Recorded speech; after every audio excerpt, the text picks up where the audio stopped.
Hello everyone, I hope कि आप सब अच्छे होंगे। और firstly I am extremely sorry कि मैं कुछ दिनों से जो मेरे अच्छे प्रोडक्टिव जो वीडियोस होते हैं वो मैं किसी रीज़न से बना नहीं पा रही थी। ऑल्दो ये जो आप पेपर देख रहे हैं ना, ये मैंने जो मेरा बैंगलोर से रिलेटेड जो मैंने वीडियो बनाया था उसके जस्ट कुछ दिन के बाद ही मैंने ये सारे पॉइंट्स को जॉट डाउन किया था, क्योंकि मुझे उसका सेकंड पार्ट भी बनाना था। बट फॉर सम रीज़न मैं नहीं बना पाई वीडियो। और आई होप कि मैं अब आगे जो मेरी कंटिन्यूटी थी पहले के वीडियोस में वो मैं डेफिनेटली लेके आऊँगी। Let's get started. तो इसी से जो भी मैंने लिखा है ना, आप देख सकते हैं कि मैंने जिस्ट में क्या क्या हम कवर करेंगे। तो जिस्ट में हम बेसिकली यहाँ पे मैंने लिखा है rented cost individual homes, then rental cost in society, flats या फिर apartments, and what are the transportation options which are available over here. And then आपके मिसलेनियस एक्सपेंडिचर क्या है, आपके emergency fund and cash inflow क्या होना चाहिए, और आपके सेविंग्स या फिर investment and grocery options. Then also मैंने एक एग्जाम्पल लिया है 1 BHK का, जिसमें कि मैंने कॉस्ट कैलकुलेट किया है। तो ये सब हम डिस्कस करेंगे। और नेक्स्ट पेज में मैंने कुछ खास नहीं लिखा है, मैंने RK का भी लिखा था जो कि 1 रूम किचन होता है। तो चलिए अभी इसको हम प्रॉपरली सॉर्ट आउट करके आगे बढ़ते हैं। तो ये वीडियो एक्चुअली फ्रेशर्स भी देख सकते हैं, एज वेल एज जो जैसे आपको मैंने बताया मैरिड लोग या फिर जो फैमिली के साथ आ रहे हैं वो भी इस वीडियो को देख सकते हैं। तो सबसे पहले जो मैंने लिखा है वो ये होगा कि budgeting tips and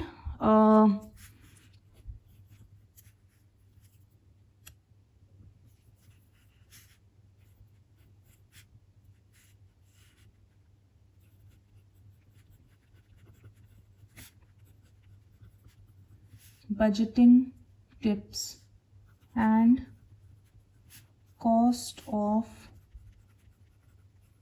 living in Bangalore। अब ये किसके लिए है, या फिर जो मैरिड हैं या फिर मैरिड मतलब कि अगर मैरिड हैं and they are staying as a couple, 2 लोग रह रहे हैं तो।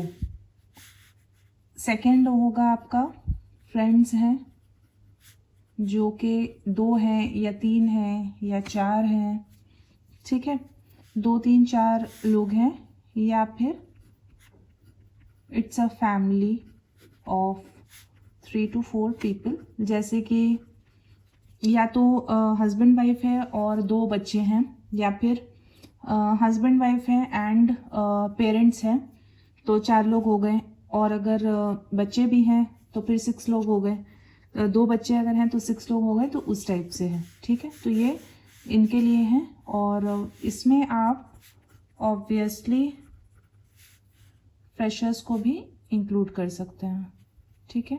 तो अभी आते हैं, सबसे पहली जो बात है जो मैंने आपको शायद पहले वाली वीडियो में बताना मैं शायद भूल गई थी या फिर मेरे से मिस हो गया होगा। सो फ्लैट का यहाँ पे ये है कि यहाँ पे जो है रेंटल अग्रीमेंट्स बनता है, जिसका कि एवरी ईयर बनता है, ठीक है। वो एवरी ईयर रिन्यू होगा एंड वो डिपेंड करता है आपके ओनर के ऊपर। 5% से लेके 10% इंक्रीमेंट होता है, ठीक है। 5 to 10% इंक्रीमेंट होगा एवरी ईयर, ठीक है। और ये जो 5 to 10% है, अब देखिए, अब किसी किसी जगह में 5% करते हैं, किसी जगह में 10% करते हैं। और बहुत टाइम अगर आप ओनर से अगर आप बात कर सकते हैं, सो बहुत बार ये भी होता है कि they will not increase, they might keep it the same rent of as of last year और समथिंग, जो अगर आपका लास्ट ईयर में था। जैसे कि कोविड के टाइम में ये हुआ था कि बहुत लोग बैंगलोर छोड़ के अपने होम टाउन चले गए थे, ठीक है, या फिर बाकी सिटी में भी वो होम टाउन चले गए थे, ठीक है। तो जो लोग रह रहे थे, जो लोग स्टिल यहाँ पे कंटिन्यू किए, तो उन लोगों के लिए ओनर्स जो है वो काफ़ी ओनर्स ने अपने जो ये इंक्रीमेंट होता है ना, इसको इंक्रीमेंट नहीं किया एंड उसको सेम रहने दिया।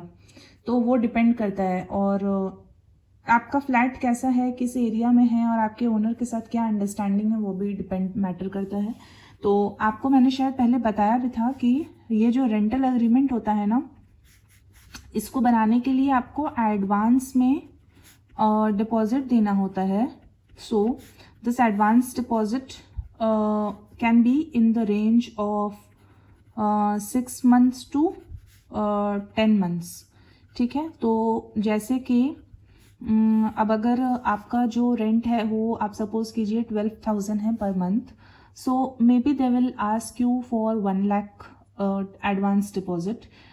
तो उसमें से जो है आप फिर बार्गेन कर सकते हैं and you can decrease it to 60K 70K, it depends. और जब आप वेकेट करते हैं अपने फ्लैट से, और हो सकता है कि आपका लोकेशन चेंज हो गया हो, या फिर आपको कोई दूसरे लोकेशन में रहना है, या फिर कोई भी XYZ रीज़न हो सकता है कि आप एक फ्लैट को छोड़ के दूसरे में जा रहे हैं, उस केस में आपका जो 1 month का मेंटेनेंस होता है, 1 month का वो मेंटेनेंस करके आपका डिडक्ट होगा। अब मेंटेनेंस में ये आता है कि या तो आपका 1 month का रेंट होता है या फिर painting charges of the home होता है, ठीक है।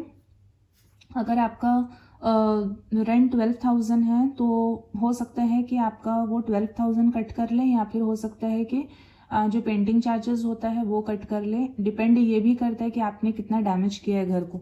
अब अगर आपने घर को बहुत ज़्यादा डैमेज कर दिया है तो ऑब्वियसली जब when you are vacating you have to pay for the damage, क्योंकि आप जब आए थे तो आपको घर पूरा प्रॉपर्ली मिला था, और आप जब जा रहे हैं तो डैमेज हो गया। तो इस केस में बहुत जो अच्छे ओनर्स होते हैं वो जितना डैमेज हुआ है, अगर आपसे ज़्यादा डैमेज हो गया है तो जितना हुआ है वो उतना डिडक्ट करेंगे, और जो अच्छे ओनर्स नहीं होते हैं वो उस वक्त ज़्यादा डिडक्ट कर लेते हैं, क्योंकि उनके पास ऑलरेडी एडवांस का जो पैसा है वो ऑलरेडी एडवांस का पैसा उनके पास रहता है, राइट। तो उसमें से वो डिडक्ट करके आपको देंगे, तो ये एक प्रॉब्लम होता है। लेकिन इसके अलावा यहाँ पे कोई ऑप्शन नहीं है, आपको एडवांस देना ही पड़ेगा। तो अभी आते हैं हम, अब आगे बढ़ते हैं। तो आगे बढ़ने में मैंने आपको ये बात पहले भी बोला था शायद कि आपको जो है ज़्यादा कोशिश करना है कि आपको ऑफिस के नियर बाय रहना है, ठीक है। Stay near to office, even if you are not staying in a PG and if you are staying in a flat, तो फिर भी आपको ऑफिस के नियर ही बेटर होता है, क्योंकि सेम रीज़न होगा जो मैंने पहले वाले वीडियो में डाला था। अगर आपने वो नहीं देखा है तो you should check that out as well. Bangalore का फ्रेशर का जो मैंने बनाया था उसका लिंक मैं यहाँ पे, ये जो आई बटन है मैं वहाँ पे दे दूँगी, तो आप वहाँ से उस वीडियो में जा सकते हैं। So stay near to office, even अगर आप फ्लैट में भी रह रहे हैं या कुछ, तो आप ऑफिस के नियर बाय रहें, क्योंकि आपका ट्रैवलिंग का टाइम बच जाएगा एंड आपका एनर्जी भी बचेगा। तो ये हो गया स्टार्टिंग। अभी तो हम स्टार्टिंग में ही हैं, अब हम एलैबोरेट करके बात करते हैं। तो एलैबोरेट में बात करने में पहले हम आएंगे रेंटेड कॉस्ट में। रेंटेड जो कि कॉस्ट होता है इंडिविजुअल होम्स में, इंडिविजुअल होम्स। तो individual homes, by individual homes I mean कि यहाँ पे जैसे कि जो लैंड होता है ना, उसमें ओनर्स में भी आपका 2-3 फ्लोर्स का उन्होंने अपना एक बिल्डिंग बना लिया है, ठीक है। और उसमें मे बी वो अगर फर्स्ट फ्लोर में रह रहे हैं या फिर ग्राउंड फ्लोर में रह रहे हैं तो वो 2 फ्लोर रेंट कर देते हैं, ठीक है। उसमें वो भी रहते हैं एक फ्लोर में, बाकी फ्लोर्स में रेंट कर देते हैं, तो वो हो गया आपका इंडिविजुअल होम। तो इंडिविजुअल होम्स में अब अगर हम आए 1 BHK, अब इसको डिवाइड करते हैं हम, अब हम स्टेप बाय स्टेप इसे डिवाइड करेंगे। 1 BHK, 2 BHK, 3 BHK, ठीक है। तो अभी 1 BHK का 12,000 to 13,000 आप पकड़ लें। If your locality is really good, locality is really good.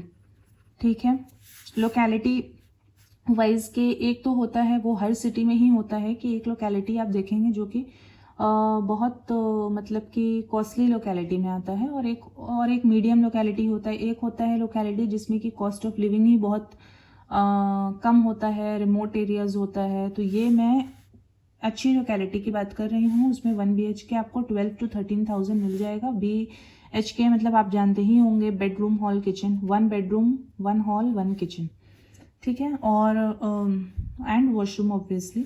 तो 2 BHK में फिर आपका 16,000 to 17,000 आप पकड़ लें।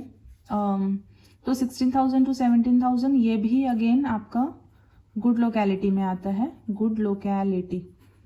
ठीक है, 3 BHK भी आप 25,000 to 30,000 ले लें, ये भी गुड लोकेलिटी में आता है। अब आप पूछेंगे कि मुझे 1 BHK कब लेना चाहिए, 2 BHK कब, 3 BHK कब लेना चाहिए। 1 BHK ऑब्वियसली 2 लोग रह रहे हैं तो इस केस में जो मैरिड हैं वो रह सकते हैं, या फिर जो फ्रेंड्स हैं, अगर 2-3 भी फ्रेंड हैं, अगर 3 भी हैं तो वो मतलब बेडरूम में छोटा छोटा जो बेड होता है ना सिंगल, वो रख सकते हैं। या फिर मोस्टली 1 BHK में 2 लोग ही रहते हैं, एक रूम में आप 2 सिंगल बेड रख सकते हैं और एक का कॉमन हॉल होता है। और 2 BHK में ऑब्वियसली 2 रूम और 1 हॉल होगा, तो ये बिग फैमिलीज़ के लिए आ जाता है। या फिर अगर जिन्हें अगर 2 BHK में रहना है, even as if you are married or you have come with family or you are a group of friends, तो इसमें भी आप आराम से रह सकते हैं। 3 BHK इज अगेन अगर आप बहुत सारे लोग हैं और आपको एक जगह में ही रहना है तो 3 BHK में आप रह सकते हैं। तो ये सब हो गया। अब ये जो rented cost of individual homes है, इसमें सेपरेटली क्या क्या आता है, इसमें सेपरेटली क्या क्या आएगा। तो सबसे पहले आएगा इसमें इलेक्ट्रिसिटी बिल, इसमें आएगा इलेक्ट्रिसिटी बिल आएगा सेपरेट, दैट इज़ ऑब्वियस। आप जितना यूनिट्स कंज्यूम कर रहे हैं उतना आपको बिल पे करना होगा। एंड देन वाटर बिल भी बहुत बार आता है, तो वाटर बिल मेरे केस में वाटर बिल सेपरेट आता था। तो जब मैं रहती थी 1 BHK में तो वाटर बिल सेपरेट आता था, और अब जहाँ मैं रहती हूँ वहाँ पे वाटर बिल सेपरेट नहीं आता है, वहाँ पे सिर्फ इलेक्ट्रिसिटी बिल आता है, अलग से आता है, जो कि आपका जो शेयर्ड जो इलेक्ट्रिसिटी होता है प्लस आपने जितना कंज्यूम किया है इंडिविजुअली। शेयर्ड में आ जाएगा लिफ्ट, एंड लिफ्ट का आ जाएगा क्योंकि लिफ्ट चलने में भी इलेक्ट्रिसिटी ही लगता है। एंड देन एनी अदर, जैसे कि जो कॉमन लाइट्स होता है ना हर फ्लोर में, वो शेयर्ड में आता है और फिर आपका अलग से सेपरेटली आता है। तो ये हो गया। और अब आ जाइए आपका जो ये है, जैसे कि अब नेक्स्ट हम देखते हैं कि अब कहाँ कहाँ और एक्सपेंडिचर है। सो सेपरेट में आप तीसरा पॉइंट रख सकते हैं मेड भी, क्योंकि मेड जो है वो यहाँ पे इसलिए लोग रखते हैं बिकॉज वर्किंग आवर्स जो होता है ना वो बहुत हेक्टिक होता है। तो अगर मेड रखते हैं, जैसे कि कुछ लोग रखते हैं जो कि क्लीनिंग वगैरह के लिए रख लेते हैं, जैसे कि आपका जो भी नॉर्मल जो होता है यूटेंसिल्स होता है और घर का क्लीनिंग होता है जो भी, तो उसके लिए रखते हैं maid. And secondly if there are also few people who have a lot of work pressure as well, तो उनका वर्क प्रेशर के वजह से उन्हें टाइम नहीं मिल पाता है कि वो आकर के प्रॉपर कुकिंग करे, तो वो मेड प्लस कुक दोनों रखते हैं। ठीक है, तो इट डिपेंड्स के कौन क्या रख रहा है। तो अगर आप मेड रख रहे हैं तो या तो आप क्लीनिंग के लिए रख सकते हैं या फिर कुकिंग के लिए भी रख सकते हैं। So it depends. और इसका भी अलग अलग रेट होगा। ठीक है, अब जैसे कि मैं आपको रफ़ एस्टिमेट बताती हूँ, रफली जो आपको बाकी सिटीज़ में होता है वैसे ही होगा, यहाँ पे भी थोड़ा लोकेलिटी वाइज फ़र्क पड़ेगा। अगर आप अच्छे लोकेलिटी में रहते हैं तो मैं आपको अच्छे लोकेलिटी का बताती हूँ। जैसे कि क्लीनिंग हुआ ना, मैं मेड को देती थी ऑलमोस्ट। स्टार्टिंग मैंने किया था 1000 से, फिर 1500 से, ऐसे करके मैंने रखा था फॉर क्लीनिंग पर्पस। क्लीनिंग में जो जो मैंने आपको बताया वो सारे वो करते थे मेड। तो ये मेरे लिए मतलब ये जो भी रखता है उसके लिए काफ़ी हेल्पफुल हो जाएगा, क्योंकि आपके पास फिर जो कुकिंग का काम है वो आप कर सकते हैं। क्योंकि ज़्यादातर टाइम अगर आप ऑफिस में काम कर रहे हैं और अगर दोनों लोग वर्किंग हैं तो it can become very much hectic, specially अगर आप ट्रैवल भी कर रहे हैं, फिर आपका 9 to 10 आवर्स अगर आपका काम भी रहता है तो इट बिकम्स हेक्टिक। तो इसमें आप डिपेंड करता है, आप 1500 दे रहे हैं या फिर 2000 दे रहे हैं, 2500 भी दे सकते हैं अगर घर बड़ा है और अगर आप उससे काम ज़्यादा करवा रहे हैं। तो वो आपके ऊपर डिपेंड करता है ना कि आप क्या क्या काम करवा रहे हैं। तो बहुत सारे जगह मैंने देखा है ये सब क्लीनिंग प्लस कुकिंग का मिला के वो 5000 भी देते हैं। ठीक है, बहुत जगह देखा है मैंने कम भी देते हैं, बहुत जगह मैंने देखा है 10,000 भी देते हैं। तो it depends, it totally depends. तो ये बात मतलब ये जितने भी सारे चीज़ें हैं ना, ये अगेन आप एकदम फिक्स्ड कंपोनेंट नहीं है, ये वेरिएबल ही होगा depending on what service you are taking. अभी आ जाते हैं मिसलेनियस एक्सपेंडिचर में। मिसलेनियस एक्सपेंसेस में अगर हम आएंगे तो देखिए आप एक मंथ में आपका क्या मिसलेनियस एक्सपेंस हो सकता है। ठीक है, जैसे कि शॉपिंग हो गया। शॉपिंग में भी आप ये मत समझिए कि मतलब कि मैं बेसिक चीज़ों के बारे में यहाँ पे बात कर रही हूँ। शॉपिंग मतलब आपको जो normal day to day life में आपको कभी कुछ ना कुछ तो ख़रीदना ही पड़ेगा ना, ऑब्वियसली। तो shopping in the sense that. Then again medical expenses भी अगर फिट एंड फाइन है, फिर भी कभी अगर कोई मेडिसिन आपका चल रहा है, ठीक है, कुछ ना कुछ अगर मेडिसिन चल रहा है या कुछ, तो उसके लिए रखते हैं। या फिर कुछ इमरजेंसी में कुछ हो गया तो उसके लिए मेडिकल एक्सपेंसेस हो गया। ये ऑब्वियसली मेडिकल एक्सपेंसेस फिक्स्ड नहीं है। देन किचन यूटेंसिल्स एक ऐसी चीज़ है जो कि कभी ना कभी कुछ ना कुछ लेना ही पड़ जाता है। जब तक आप सेटअप कर रहे हैं तो आपको कुछ ना कुछ चीज़ें चाहिए ही चाहिए। ठीक है, उसके बाद वीकेंड में अगर आपको बाहर जाना है, obviously you need some refreshment. तो अगर आप बाहर जा रहे हैं, कुछ कर रहे हैं, कुछ खा रहे हैं, कुछ पी रहे हैं, घूम रहे हैं, तो यू नीड दैट एक्सपेंस। तो आप वो आप खुद ही डिसाइड कीजिए कि आपको कितना एक्सपेंड करना है, आपका कितना खर्च आपको करना है।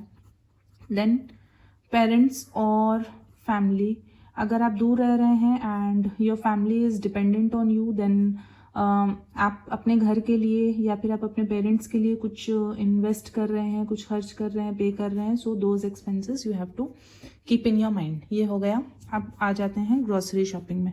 तो ये सब जो मैंने आपको बताया है ना, ये सब मैं आपको बता रही हूँ कि बहुत बार बजटिंग में हम इतनी सारी चीज़ें कभी लिखने बैठते हैं तो मन नहीं करता है, या फिर समझ में नहीं आता है कि क्या क्या लिखें। तो ये सब मैं आपको बता दूंगी। उसके बाद एंड में मैं आपको एक 1 BHK का कैलकुलेशन बताऊंगी कि एक मंथ में 1 BHK में आपका कितना खर्च होगा अप्रॉक्सीमेटली।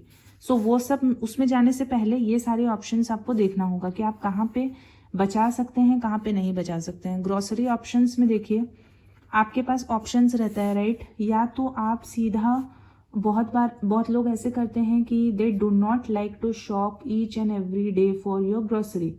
आपको हर दिन जा कर के ग्रोसरी लेने में आपका बहुत टाइम वेस्ट होता है, आप नहीं करना चाहते हैं ऐसा। तो उसके लिए आप अगर किसी दिन वीकेंड में अगर आप कहीं मॉल चले गए, क्योंकि यहाँ पे मॉल्स काफ़ी सारे हैं, ठीक है, तो मॉल्स में ऑब्वियसली आपका ये सुपरमार्केट होता ही है, तो वहाँ से आप सब कुछ ले सकते हैं एट वन शॉट।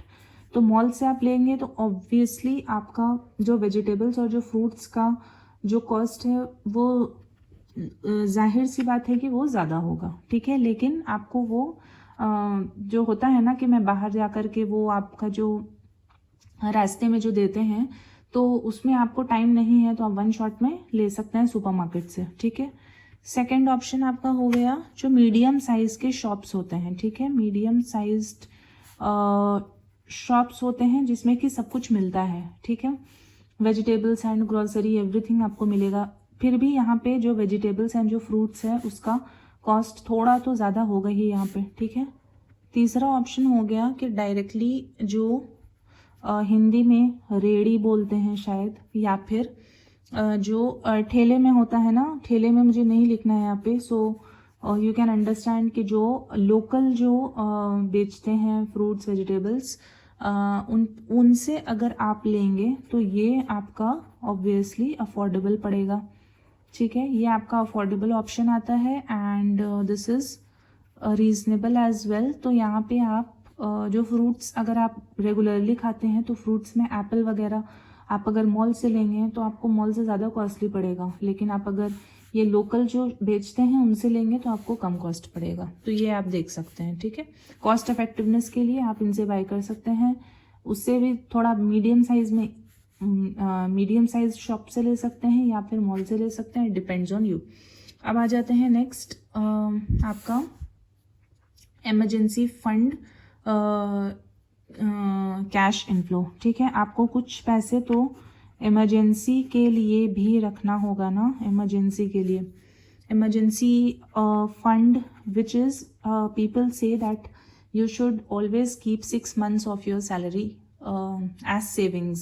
मतलब सेविंग्स मतलब जो कि आप इमिडिएटली उसे एक्सेस कर सकते हैं अगर ज़रूरत पड़े तो आपके इमरजेंसी फंड में 6 मंथ्स सैलरी रहनी चाहिए। ठीक है, जितनी भी आपकी सैलरी है उसमें से 6 मंथ सैलरी रहनी चाहिए। ठीक है, और इसे आप इसे कैसे मेंटेन कर सकते हैं, तो इसे आप मेंटेन ऐसे कर सकते हैं कि जो भी आपका जो सैलरी आता है उसका कुछ पोर्शन आप इस इमरजेंसी फंड वाले अकाउंट में आप अलग से रखें, तो आप इसे मेंटेन कर सकते हैं और इसको आपको टच नहीं करना है। अगर आप इसमें टच कर भी रहे हैं, अगर आपका कम हो भी रहा है, तो you should always try and fill it and make sure that you have some emergency cash flow in hand. ठीक है, अब आ जाते हैं सेविंग्स और इन्वेस्टमेंट। ठीक है, क्योंकि सिर्फ सेव करने से तो कुछ होगा नहीं, आपको इन्वेस्ट भी करना होगा। तो सेविंग्स एंड इन्वेस्टमेंट्स में अगर हम आएंगे तो आपको ये पैसे को अपने नज़र से हटा देना होता है basically. So you can save some money, जो कि मैंने पहले वाले वीडियो में भी बनाया था कि अगर आपकी सैलरी 22,000 है suppose as a fresher, you should aim to save at least 5,000, if not 5,000 then 4,000 then 3,000 2,000, if not then at least 1,000। अगर आप 1,000 भी सेव करेंगे ना 22,000 सैलरी में, तो भी आपके 1 ईयर में 12,000 तो सेव होगा एटलीस्ट। तो अगर आपके सैलरी ज़्यादा है तो ऑब्वियसली आप अच्छे खासा सेव कर पाएंगे एंड देन सेविंग से फिर आप उसे इन्वेस्ट कर सकते हैं। ठीक है, तो ये ऑप्शन भी आपको साथ साथ में लेके चलना होता है। ठीक है, in parallel with your expenses, आपको इन पैरेलल इन दोनों चीज़ों को आपको मेंटेन करके चलना होता है। ठीक है, तो अब आ जाते हैं एक और ऑप्शन जो कि मुझे याद आया है, विच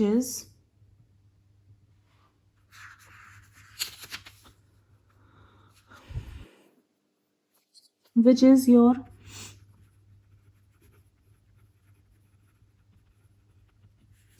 ट्रांसपोर्टेशन। तो ट्रांसपोर्टेशन में देखिए आपके पास ऑप्शन आएगा ट्रांसपोर्टेशन में, जैसे कि बाइक हो गया, ठीक है, for main and scooty. Obviously scooty यहाँ पे दोनों ही चलाते हैं, मैन एंड वुमेन बोथ। जिनको बाइक चलाना है वो बाइक चलाते हैं, जिनको स्कूटी चलाना है वो स्कूटी चलाते हैं। तो obviously scooty is cost effective. हालांकि मैंने कभी नहीं चलाया है, but I know on a general knowledge जो होता है उसके हिसाब से scooty obviously it is an affordable transportation. ठीक है, और यहाँ पे स्कूटी बहुत कॉमन है, सब लोग ही चलाते हैं। तो ज़्यादातर मैं बोलूँगी आई डोंट नो 80% लोग को आता ही है स्कूटी चलाना, तो मुझे खैर नहीं आता है।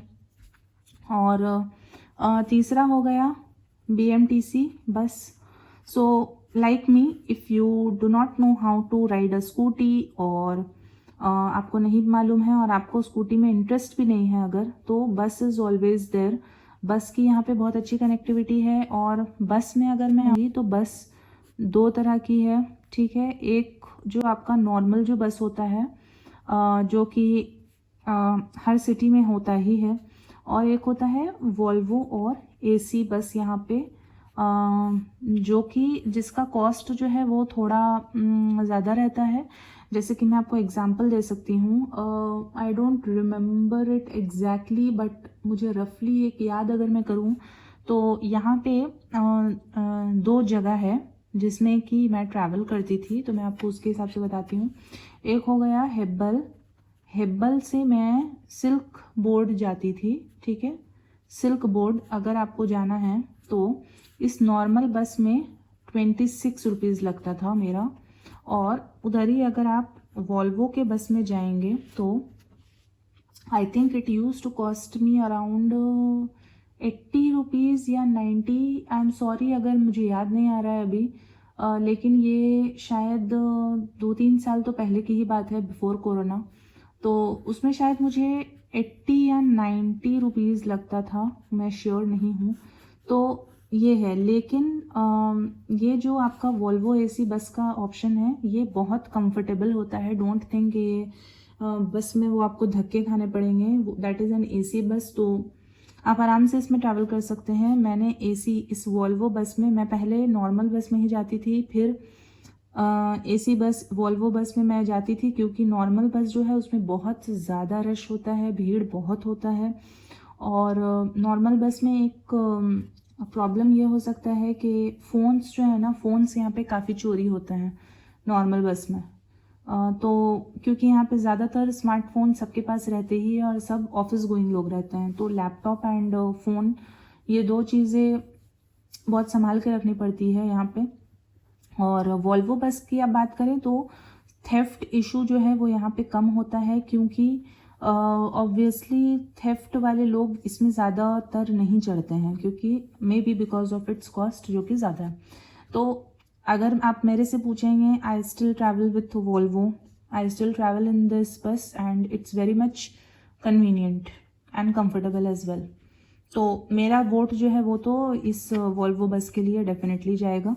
4th ऑप्शन है आपको, मैं क्विक राइड भी काफ़ी टाइम यूज़ करती थी। क्विक राइड के बारे में मैं कभी बाद में बताऊंगी, लेकिन जिन्हें पता है उन्हें पता है कि ये एक शेयर्ड एप्लीकेशन होता है, जिसमें कि कार जिसके पास रहता है, अगर वो एक ऑफिस लोकेशन में जा रहे हैं, ठीक है, और and they want other people going in the same location to join in his car, तो उसमें भी काफ़ी अफोर्डेबल प्राइस वो चार्ज करते हैं, क्योंकि पिकअप लोकेशन सेम होगा जहाँ से एक बंदे ने स्टार्ट किया है। जैसे कि सपोज़ कोई कोई ऑफिस की कोई वुमेन है या फिर कोई लेडी है जो कि एक पर्टिकुलर लोकेशन से जा रही है, सपोज सिल्क बोर्ड से जा रही है, तो सिल्क बोर्ड से जा रही है and she wants to go to Whitefield office. तो सिल्क बोर्ड से अब जितने भी लोग हैं वो उस एप्लीकेशन में वो डाल सकती है कि मैं इस टाइम में स्टार्ट करूँगी और मैं वाइटफील्ड जाऊँगी, and the fair would be 40 rupees और 50 रुपीज़ पर राइड। और उसमें जो आपका कार होता है, फ्रंट सीट मिला करके आपको 4 सीट्स मिलता है, तो 4 पीपल कैन गो और 3 people can go with her. तो obviously it is convenient for the person who has the car, plus it is convenient for people जो कि उबर ओला में नहीं जाना चाहते हैं, क्योंकि उबर ओला कॉस्टली होगा and they want to go in that shared cab. तो क्विक राइड में भी मैंने काफ़ी टाइम ट्रैवल किया है, it's good. The only thing is pickup जो होता है ना, pickup that will not be from your door step.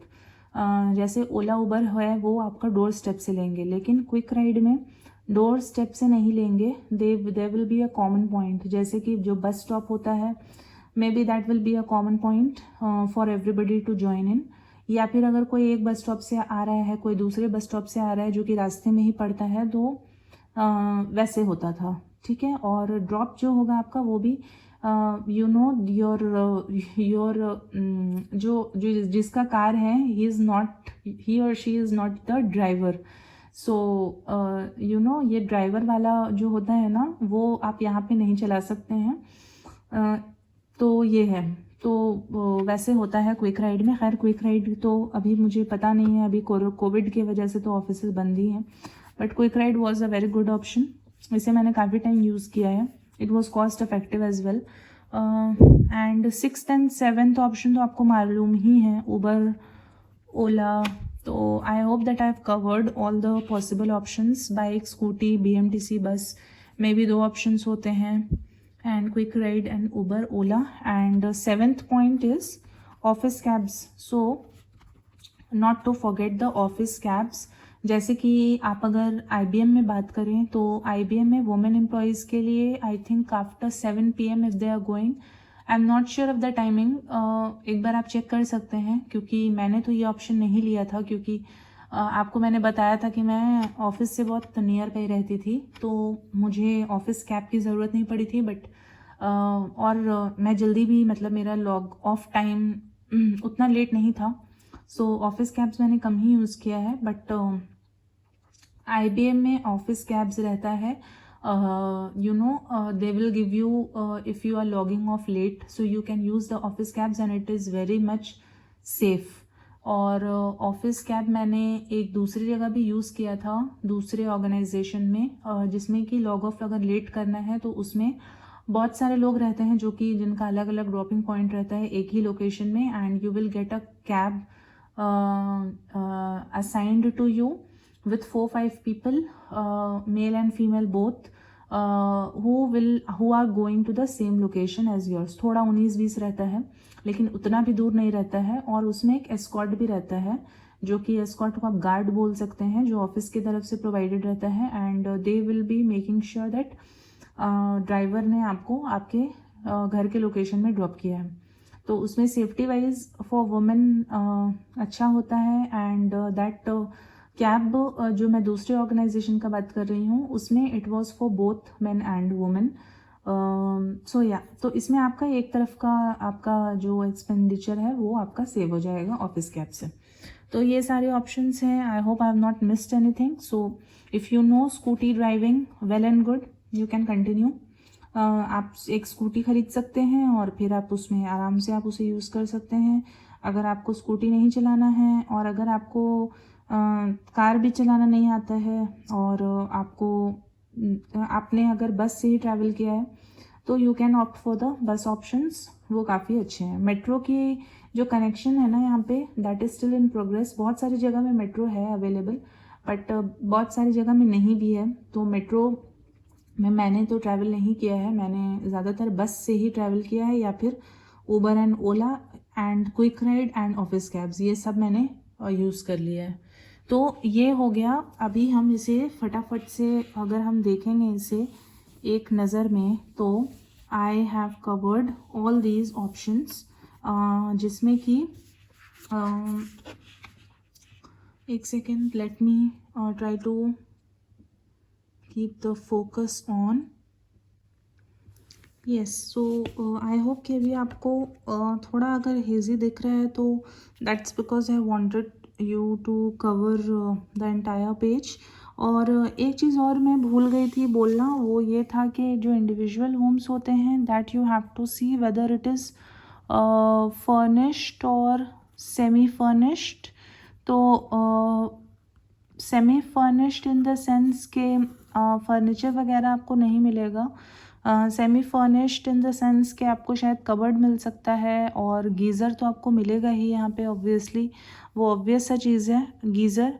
And furniture में मोस्टली कबर्ड्स रहता है, और बाकी सारी चीज़ें आपको लेना होगा। एंड सेमी फर्निश्ड में आएंगे तो आपको और भी कुछ कुछ चीज़ें मिल सकती हैं which comes with the home, जैसे कि बेड अगर हुआ तो वो भी मिल सकता है। हालांकि मैंने पूरे फर्निश्ड में मैं नहीं रही हूँ, मैं सेमी फर्निश्ड में ही रही हूँ, तो इसलिए मुझे सेमी फर्निश्ड का पता है। और ये जो आपने देखा यहाँ से जो स्टार्ट हुआ है ना,